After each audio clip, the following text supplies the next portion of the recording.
Most of the American people are against this deal. Only 38% of foolish Americans support this deal. To prove that this is bipartisan, please join me in welcoming former United States Attorney and former longtime DA, the longest in history of Manhattan County, Robert Morganthau.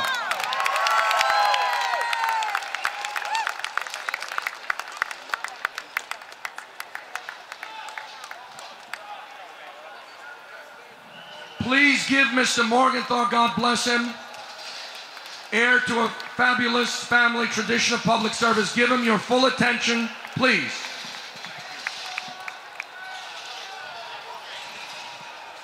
Afternoon, everybody.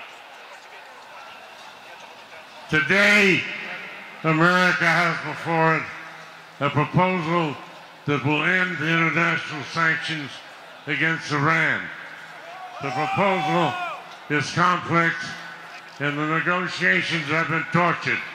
But in deciding whether the Senate should support the proposal, the question is actually very simple. In the face of Iranian threats, does this agreement make us and our allies safer? I believe it does not. Rather than confront Iran's use of terror and military aggression, this accord seeks merely to kick the can down the road. And for the reasons I urge the Senate to reject it. For decades, Iran has pursued a campaign of, can you move this over a little bit, of aggression against its neighbors and a policy of hostility toward the United States. The bill in particular is well known. Iran is the primary source of funding for Hezbollah. In 2000, Iran was complicit in the bombing of the destroyer USS Cole. This rang a bell with me because when I was a young naval officer, my ship was sunk by German aircraft. I went to a new destroyer and my ship survived torpedoing by Japanese aircraft and 14 attacks by kamikazes.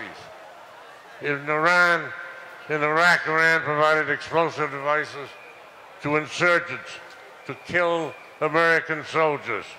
Today, as the U.S. attempts to withdraw from Afghanistan, Iran supports the Taliban.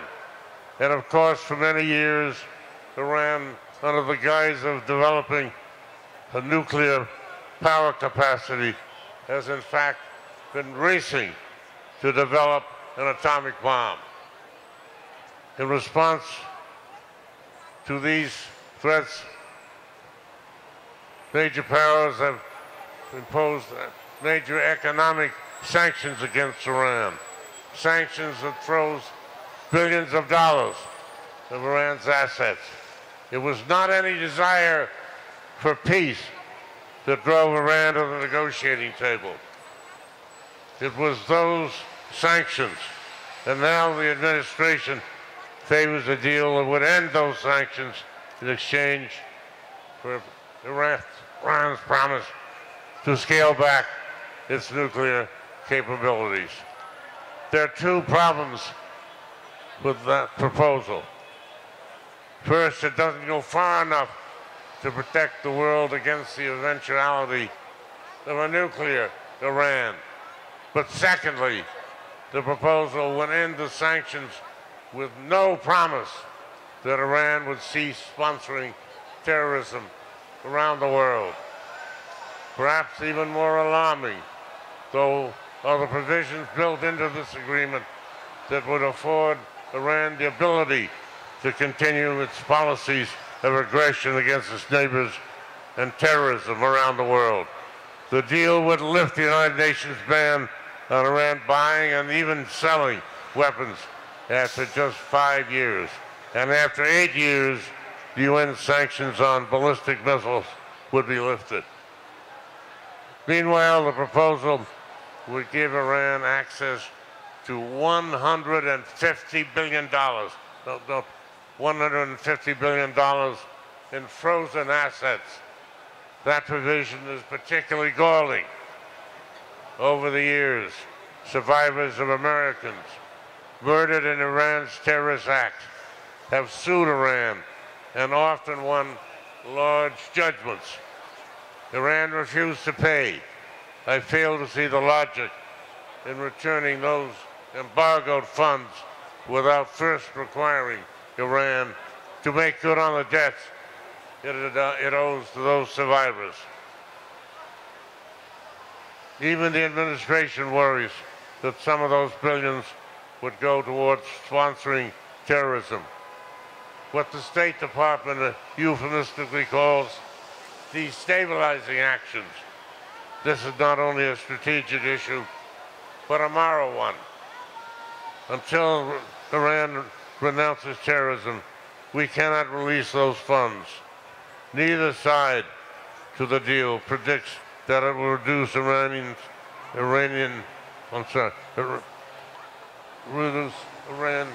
terrorism. An Iranian newspaper that serves as a mouthpiece for the Iranian supreme leader put it this way: in spite of, and this is an Iranian talking, in spite of various pretensions and fantasies, this agreement will not lead to cooperation between Iran and America on regional issues. And even Obama, at his recent press conference, conceded that try as we might to curb Iran's destructive policies, he's not betting on it. An effective international sanctions program is the only real alternative the world has to war. We must not dismantle those sanctions until we are assured that Iran's hostile intentions have been thwarted. As district attorney, some of my most important cases were those in which we ensured that the sanctions against Iran were obeyed.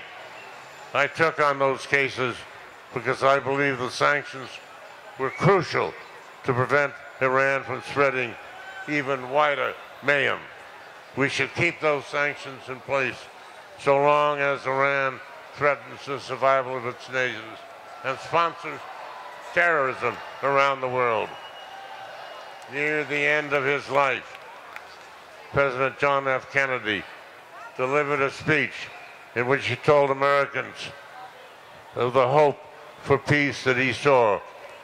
He called it, quote, genuine peace, not merely peace for Americans, but peace for all men and women, not merely peace in our time, but peace in all time.